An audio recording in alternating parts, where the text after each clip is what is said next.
Pada hari ini saya akan menyampaikan bagaimana langkah-langkah penyembahan yang sederhana, langkah-langkah penyembahan yang universal, yaitu bagaimana kita menyembah dalam roh dan kebenaran.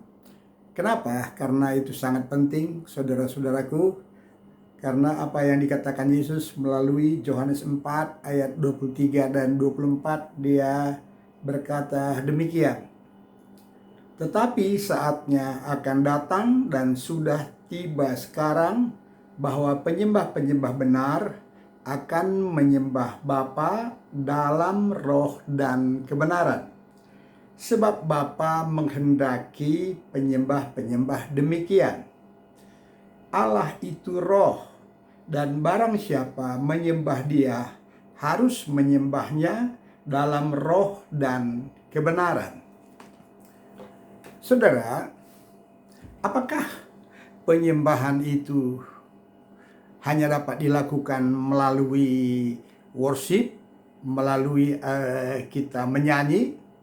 Ya, mungkin ada cara yang lain, saudara.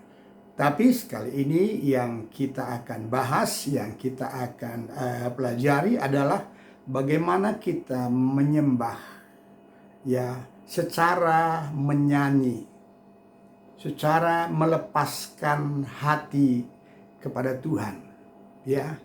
Menyembah itu yang membuat kita menjadi orang Kristen yang sebetulnya menjadi enteng, menjadi ringan, ya. Ketika kita menyembah dengan benar, maka kekristenan itu menjadi ringan, begitu ya. Kita tidak lagi terintimidasi, kita tidak lagi merasa bersalah yang berlebihan, tetapi kita udah bisa menerima diri kita apa adanya, karena kita tahu persis bahwa Bapa itu menerima kita apa adanya. Saudara, di dalam pelajaran-pelajaran penyembahan yang selalu saya ajarkan kepada kaum-kaum yang baru gitu, saudara ya, itu mudah sekali. Karena penyembahan itu yang kita ingin tonjolkan adalah hati. Hati, bukan di pikiran. Oleh karena itu penyembahan yang dasar adalah bagaimana kita bisa mengalihkan, ya, dari pikiran menjadi hati. Ya, itu dulu yang perlu kita kerjakan, ya. Karena Tuhan itu akan selalu berbicara melalui hati kita. Ya, segala sesuatu yang datang dari Tuhan, ya, selalu Dia berada dalam hati kita, di dalam roh kita. Oleh karena itu, saudara, ketika kita menyanyi, usahakanlah sebuah lagu yang tak terlalu banyak menggunakan pikiran. Karena kalau kita menggunakan lagu-lagu yang menguras pikiran, maka saudara akan sulit beralih dari pikiran ke dalam hati. Saudara, saya ambil salah satu contoh, saudara ya, di mana saya selalu mengajar tentang penyembahan itu. Saya selalu mengajarnya melalui lagu yang paling sederhana, ya, yaitu Haleluya 12 kali. Contohnya seperti ini, saudara. Haleluya, haleluya, haleluya, haleluya, haleluya, haleluya, haleluya,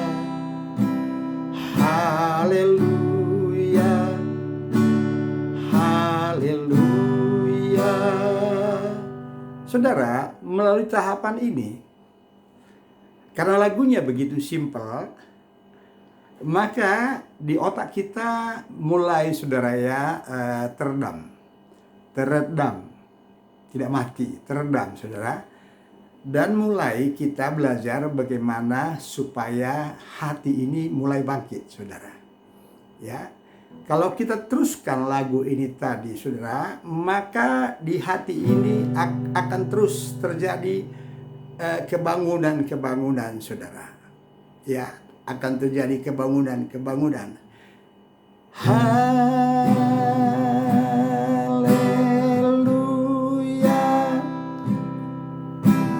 Haleluya.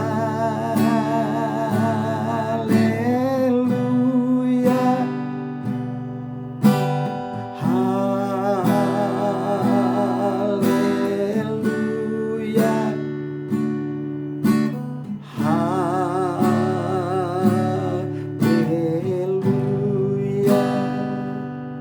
Saudara, ketika kita lakukan ini, maka sebetulnya secara spontanitas semua beban-beban yang ada di pikiran ini, beban-beban kita sehari-hari yang memberatkan pikiran ini, saudara, itu mulai lepas. Sehingga saudara, yang seperti saya katakan tadi, ya, roh hati kita ini itu yang mulai aktif. Waktu kita lakukan, ya, cukup waktu, misalnya kita lakukan 5 menit ke 10 menit begitu, saudara, ya, dan terus kita katakan haleluya,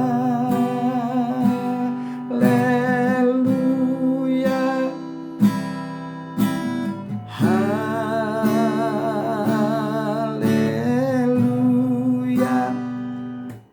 Saudara, maka saudara akan mengalami sebuah kedalaman, saudara. Ya, sebuah rasa yang berbeda. Ya, artinya apa ini, saudara, ya? Kita strong di ruang Maha Kudus. Artinya kita merasakan ruang Maha Kudus. Tetapi kita juga strong dalam berbagai pengajaran, dalam berbagai pekerjaan-pekerjaan yang Tuhan perintahkan. Saudara, strong di ruang kudus, strong di ruang Maha Kudus. Sehingga saudara, setelah kita 10 menit, biasanya saya merasakan ada sesuatu yang begitu nikmat gitu, ya. Yang begitu nikmat, ya.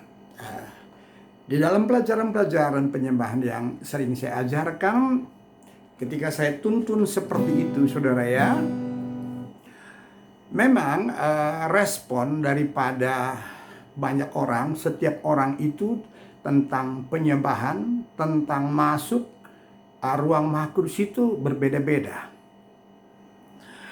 Sering sekali kalau saya menuntunnya di kota-kota lain begitu, ya. Ya, salah satu contohnya di Tanah Karo, di Los gitu, saudara, ya. Waktu saya tuntun lagu itu, saudara, banyak orang yang jatuh, menjerit, menangis, begitu, saudara. Ya, itulah respon mereka, ya, respon pribadi mereka terhadap ruang Maha Kudus. Dan saya sangat menghargainya, karena kita semua berbeda-beda. Tetapi saudara, saya tidak seperti itu. Saya waktu saya menyembah, saya sangat menikmatinya. Ya, sangat menikmatinya. Ya, sangat terasa bagaimana semua beban itu terlepas, dan sangat terasa bagaimana kita dekat dengan Tuhan. Saudara, inilah salah satu yang perlu kita tambahkan, atau ibaratnya perjalanan kerohanian tadi sampai tingkat itu, saudara. Kenapa? Karena dikatakan tadi menyembah di dalam roh. Menyembah di dalam roh itu artinya, saudara, menyembah dalam kekusukan yang tinggi. Dalam kekusukan yang tinggi, tetapi saudara, kekusukan melalui hati, saudara. Kenapa, saudara? Karena dikatakan tadi bahwa Bapa itu roh, Tuhan kita itu roh. Oleh karena itu, saudara, kita sangat penting untuk bisa, saudara, saya katakan merendahkan hati. lalu mencoba masuk dalam dimensi roh itu sendiri. Sehingga saudara, kita akan secara bertahap, kita akan mengalaminya. Wow, kita akan mengalami Tuhan. Kita akan merasakan Dia. Ya, ini pelajaran yang paling mendasar, saudara ya. Setelah kita selalu mengalami seperti ini tadi, saudara, maka terjadi perubahan-perubahan di dalam cara berpikir kita. Di dalam pandangan-pandangan kita terhadap apa yang pernah kita pelajari di Ruang Kudus. Sama seperti Paulus berubah pandangannya dengan apa yang dia pernah pelajari pada sebelumnya. Karena Ruang Maha Kudus itu, saudara, memberikan kepada kita sesuatu yang kita tak bisa pahami di Ruang Kudus. Saudara, penyembahan itu sederhana. Saudara, lakukanlah itu. Mungkin sekali, 2 kali, 1 hari, di pagi hari, dan di malam hari. Itulah saudara, di pagi hari ini saya ingin sampaikan kepada kita pelajaran yang sangat sederhana ini. Dan saya akan terus mengajar dengan pengajaran-pengajaran yang lebih dalam tentang penyembahan. Tuhan Yesus memberkati. Amin.